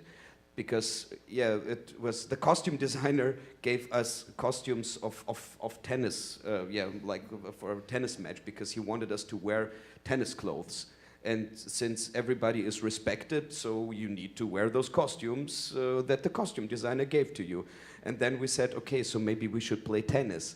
Okay, then we just got tennis rackets, and but we had no ball. And then we just started doing those sounds, and then we had a bit time left and said, okay, so now we need to do something. Okay, how do we get from this point that they have a normal conversation to the point of him breaking down and saying, I hate her, I hate this woman. And then it's just really fast sitting together in the wardrobe and us just improvising it, and 2 people writing the text down, and then we start to edit it because we do an improv then of 10 minutes maybe. So you don't videotape like Kastorf does, you write things down. We sometimes it's videotaped, sometimes if it's a more physical scene, sometimes it's just that the audio is taped, but anyway, if we do those kind of improvisations, then there's 2 assistants who try to write it down, and then we re-edit it, or even while we do the scenes, We try to say, no, maybe let's try today out to put it this and that way. So it has completely different forms, from sometimes that it just works out well, sometimes it's due to improvisation, and sometimes it's really, really, really hard work, and it doesn't work out, and in the end you throw it out. It's good that you have 9 weeks to rehearse, right? But let me ask the question about the dramaturg you just mentioned. What is the role of the dramaturg? How does the role, in that specific way, with Yael in Berlin at the Gorki at that moment, so what is the role of the dramaturg? What does he or she do? Since you have to be very, very, the problem is, and this I always find, when a director who comes from a different cultural background, but does something for a certain kind of scene, so for example in Berlin, it's sometimes important to know that some sentences or some words or something you say or do have certain connotations to people, you know, the codes you use. And so in this case, the dramaturg is a very, very vital, it's a very important position of, if we do something which is, and say some German sentences which are not really translatable, but she tries then to explain it to the director, the dramaturg, who've worked with her for over 10 productions, 15 I think now, and she tries to explain to her, this is why, and the other way around. So she knows where Yael Ronen has her cultural background, and then tries to reflect it to us. And so this is very, very, very important, and really to edit the text and to just say, because if you try, sometimes it's difficult as an actor even to rehearse something and then to listen to somebody else from the outside and to say, no, this doesn't work. But if you at the same time trying to make up the text, or even so you're at the same time the author, the co-director, and an actor which in the next scene should be completely open to the suggestion of what the director wants, you get completely, you're betriebsblind. I don't know. So how come it's written by Yael Ronen if it's an ensemble work? It's always Yael Ronen and ensemble. So do you get royalties? We now try to say that we're trying to make it with the theater, we try to develop it, because actually since this kind of work is so new, it's a big question, and this is also something we try out, and to do some pioneering work in the theater landscape, because actually this is a very, very complicated matter. What Yael, for example, does with each and every one of her plays, if it's in a festival and it gets awards or money, she shares the money with everybody, also with the assistants who worked on this play. But it's very, very difficult with royalties, because then the question is how much is a quotation, and if somebody like in my position, and I actually write those texts, but other actors don't write the texts, but the texts get written, and so on. And then who has to be asked? Can we perform it? Can we not? Exactly. Do we have the rights? Exactly. Everybody has. It's a complicated field. We don't have to get into it, but it's also something that arises. Also, we had a big session here at the Segal Center with the new dramatists, with the Dramatists Guild. You know, there are big questions that come out of that, of a new work that raises a completely new question, which I think shows something is really happening. I really would like to have the actors come over here. And we started without you guys, so maybe we hear your voice. I hope you all agree. And yes, I want to introduce everybody. Yeah. This is Paul Ketchum, Mike Mikos, David Gould, Hannah Mitchell, and Kate Schrader. Yay! Wait, and can I ask one question too? So the 9-week development period, are people paid for that whole period? If we Or are the paid, rehearsals? yes. How much do you rehearse? Every day it depends on, sometimes we just rehearse for 1 hour a day. Sometimes it's 8-9 hours, but we have, as for me, I have a fixed contract, so Right. the theater pays me no matter whether I work or don't work. They still pay me. That's amazing. And I just want to say that as to these people and to the people, because that doesn't exist here. And so I think when you say, right, it's so amazing, they're making this work this way, it would be like da-da-da-da-da happening on Broadway.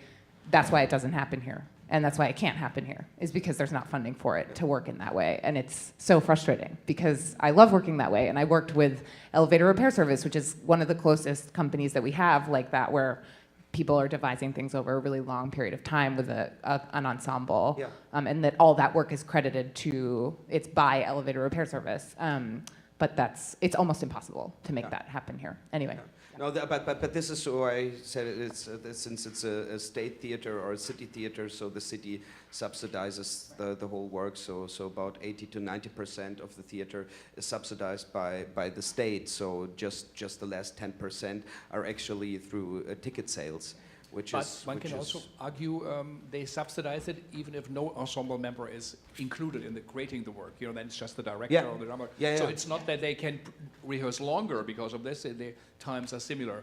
But I would like to go to the ensemble and just ask them, how did it feel doing this play? And also, here you were like American actors. You had to roll, you had to read it. And how does it feel to hear how they created it? You know.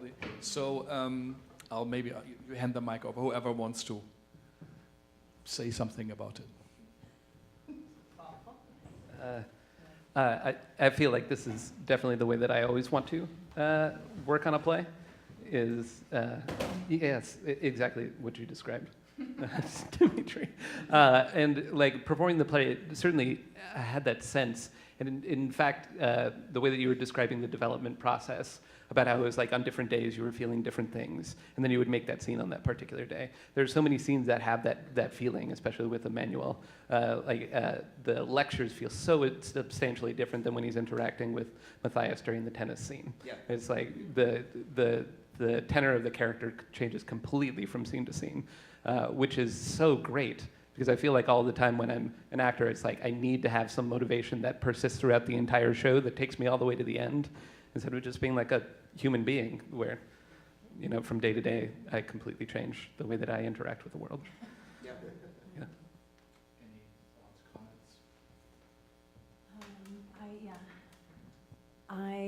I also agreed, like, that I think Sarah maybe said it earlier, that there was so much humor in the play as we started digging. I mean, I think on our first read, like, all of the darkness and the problems were very apparent.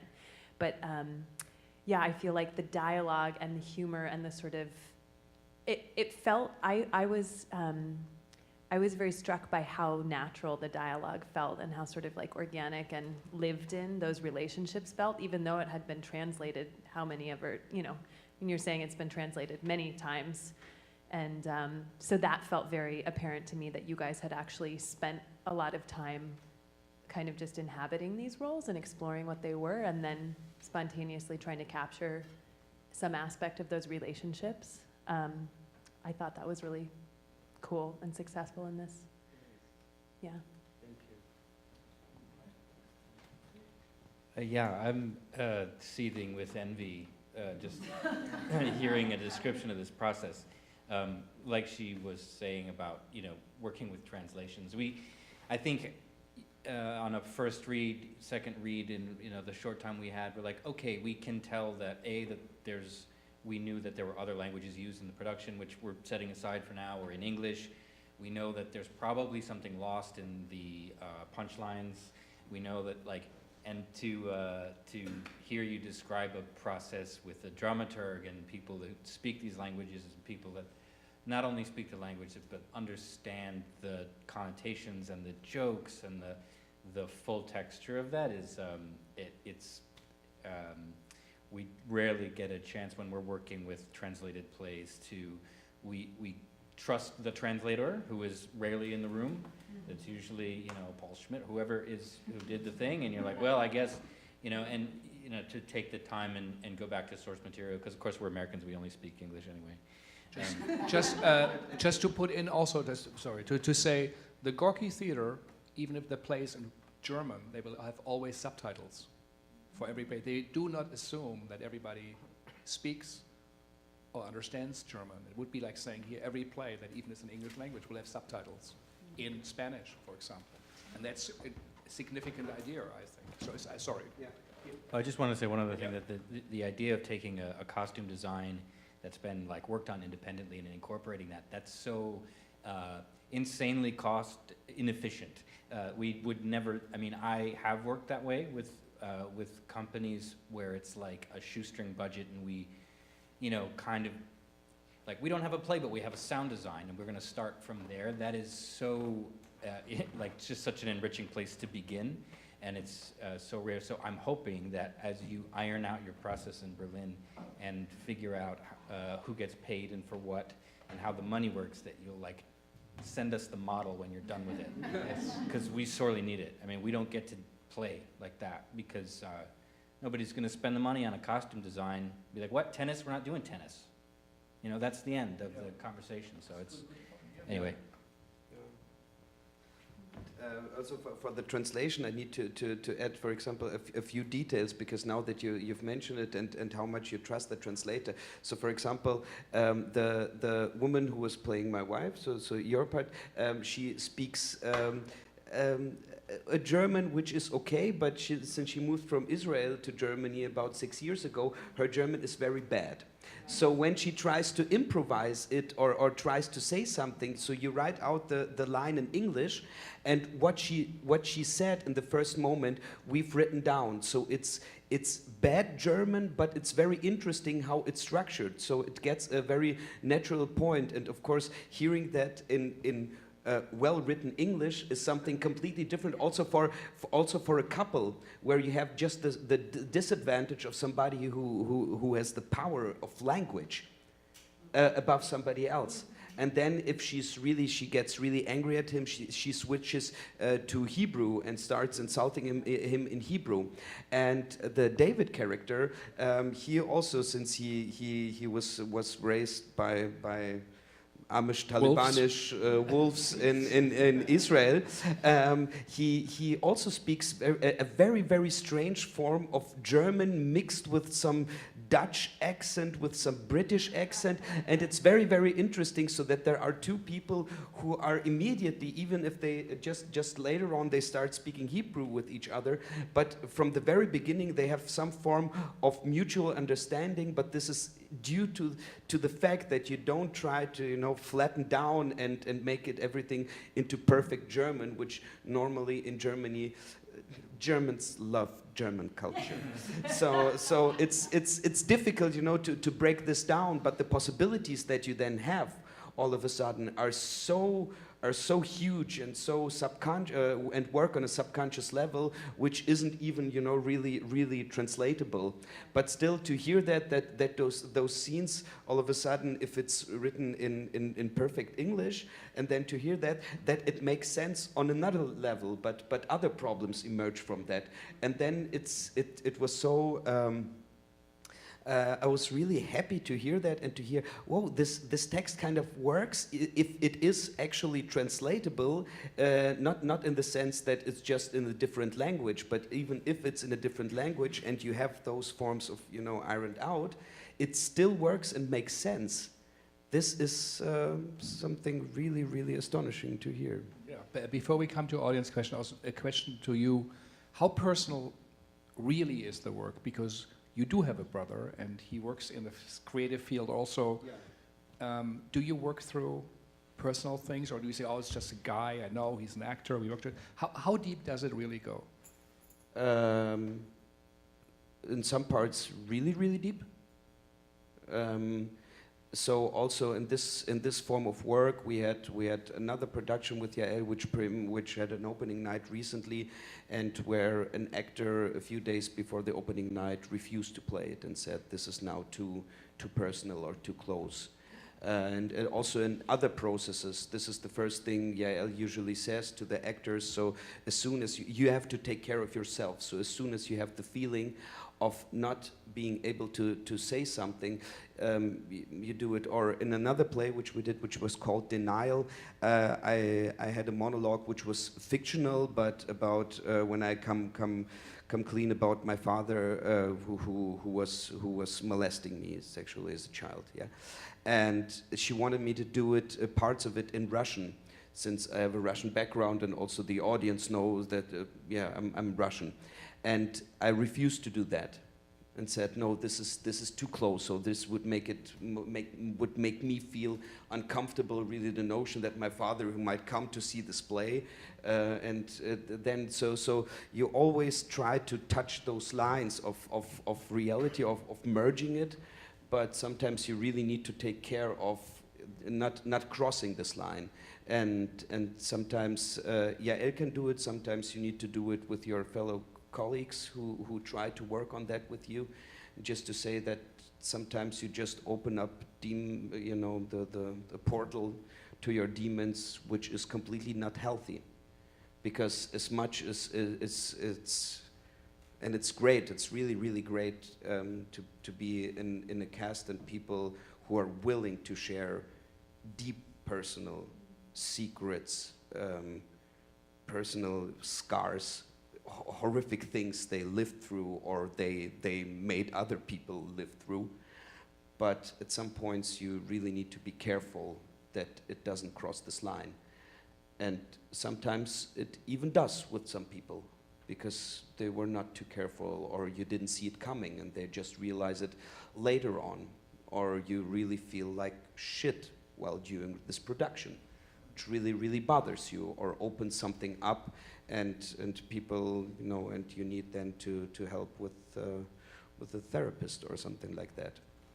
And so sometimes the work is really, really personal. Sometimes you play with the notion that it's personal, but most of the time it's like with authors, even though they wouldn't perform in their own stuff. But of course you write what you know.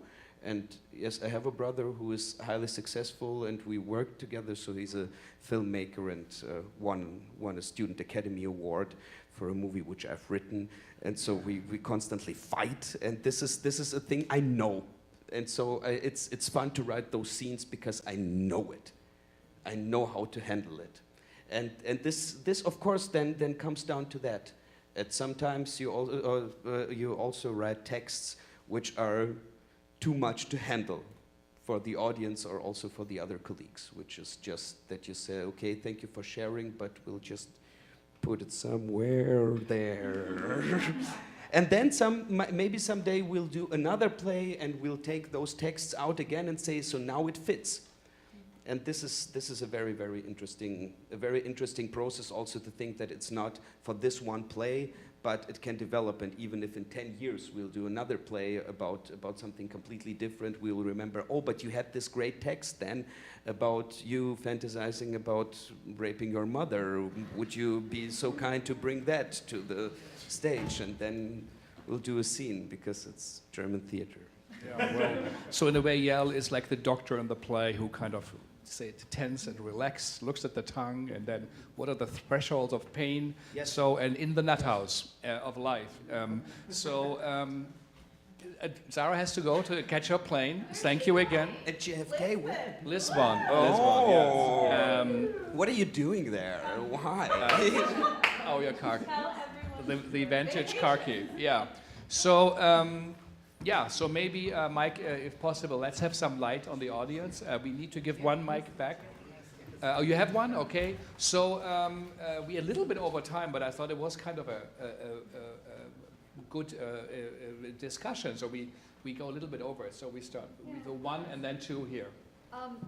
We were in Berlin last December, I think, or perhaps we were there twice last year. I'm not sure when we did this, but we went to the Gorki and we saw the situation. Oh. We saw you in it. Yes. I loved it. I thought it was a fantastic play. And I thought it was an important play to show to a city like New York that has a big immigrant population. And I could imagine it being done here at one of our nonprofit theaters, like the Public or something like that, the Public Theater. But I'm wondering how you guys would feel about it being performed by other actors, not by your company, but by another set of actors. I mean, you saw other people performing this play here. What would it be like? I mean, that would have to be done, I would assume, with the original languages, because it's about language. But how would you feel about it being performed by a different cast? With this play, I would have no problems at all with the situation, which is a play where I also have a monologue and talk 20 minutes about my family coming from the Soviet Union to Germany, and this would be something I wouldn't allow for somebody else to do. this is something which would be too personal or too direct, or I wouldn't want somebody else to interfere with that. But other parts we could probably do, but I think this is something that from play to play you would have to decide whether it's something that you want to give up and you want people to cover your stuff, and maybe but with other things maybe it's too personal, or you want to keep it with you. Or a New York actor might have to dig in himself by the casting, tell their own stories, and if that's thinkable, I don't know if Joaquin Phoenix would play me. I would say, okay, just go ahead and just do it. Just do the monologue, man. Yes, good. Everybody's got a price, right? I mean, you talked about the development process leading, like in the case of this play, like literally it sounded like up to the first curtain on opening night.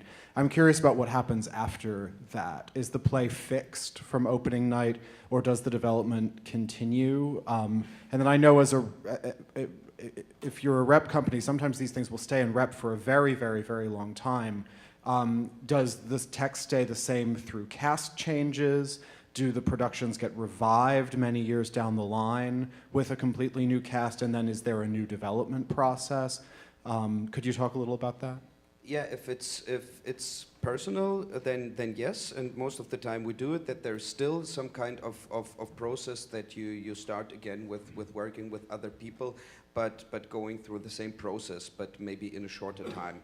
Sometimes it doesn't really matter if the scenes are well written, for example, and it's not a personal monologue or a personal story. Sometimes people who leave the company also say, I don't want somebody else to play my text, so you need to have the scenes changed. So this is something you need to deal for the second question, for the first question, sometimes it does develop. If we do more political plays, who have connections to current events, and sometimes you just need to change it and to say, okay, we talk about Syrian city being occupied by ISIS, but it's not occupied anymore, so we need to change it now.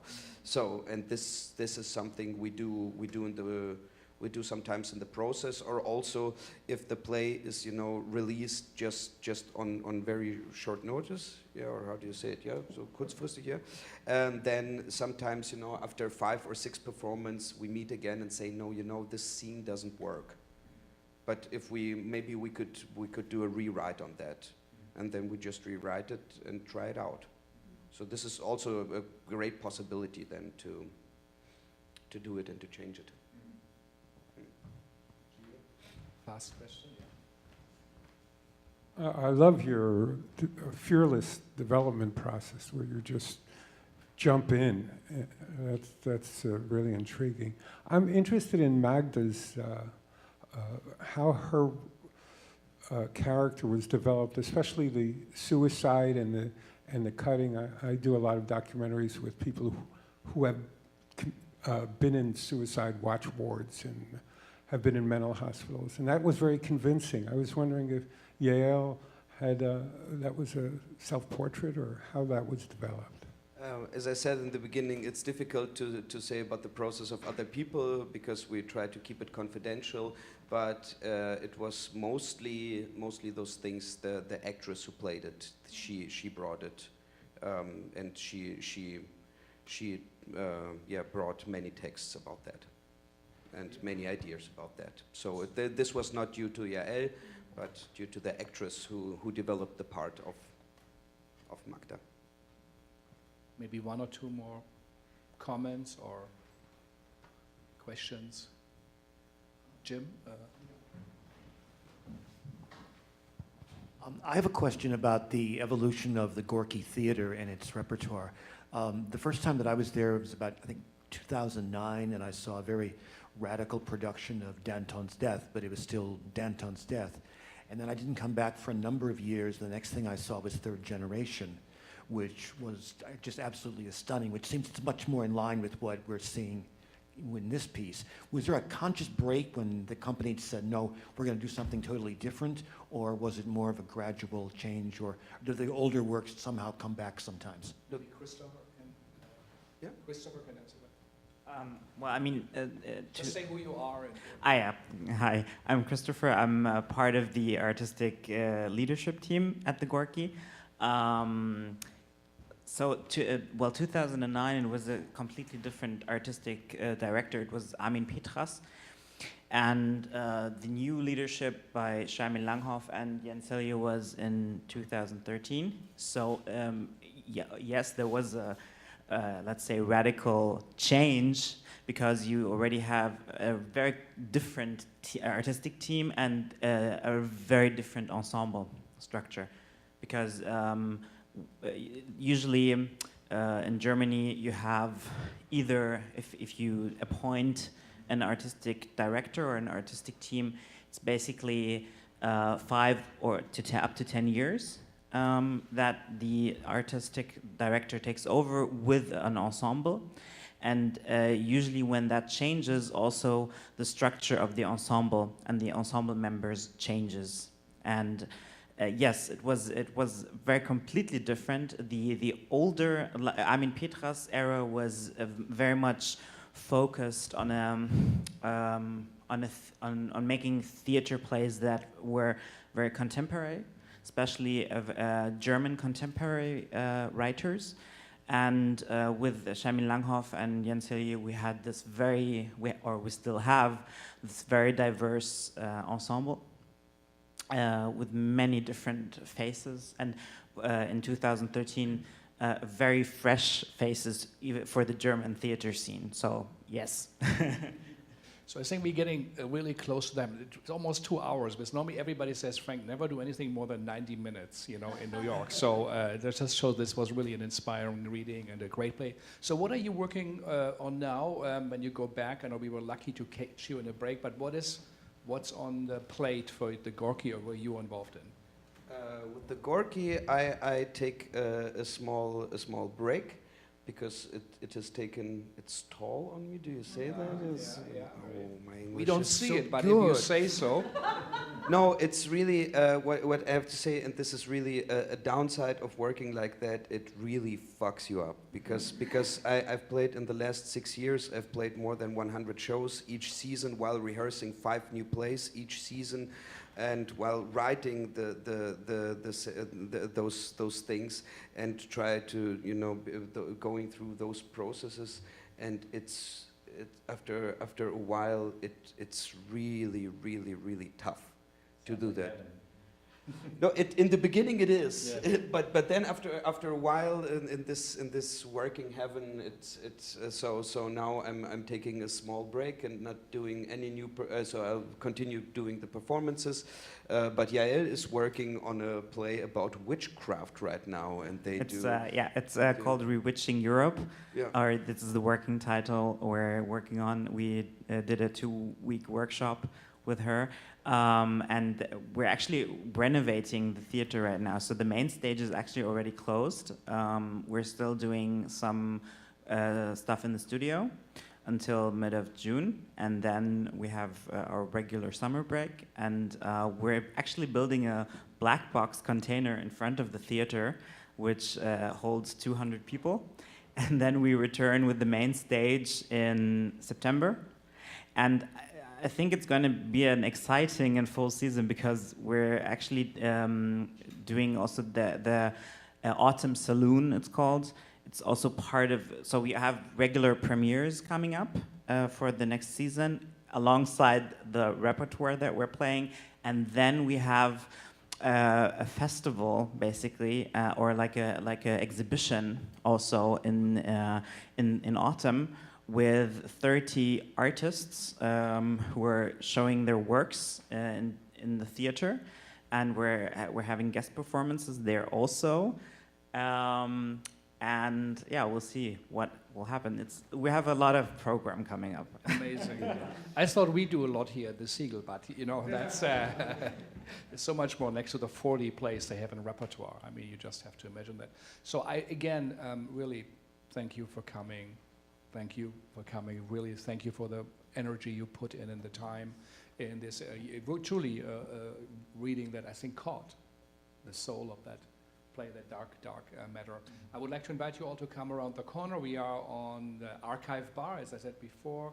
It's between it's on 36th Street, between 5th Avenue and Madison. Are you guys gonna come for a moment too? Yes. Yes, with some drinks. So if you have additional questions, again, thank you for coming. And I think really this is one of the great things of Penwell Voices, that things are flowing around and that we are exposed to ideas. And also, as we just said, we spent a time with someone who cut and tried to kill herself.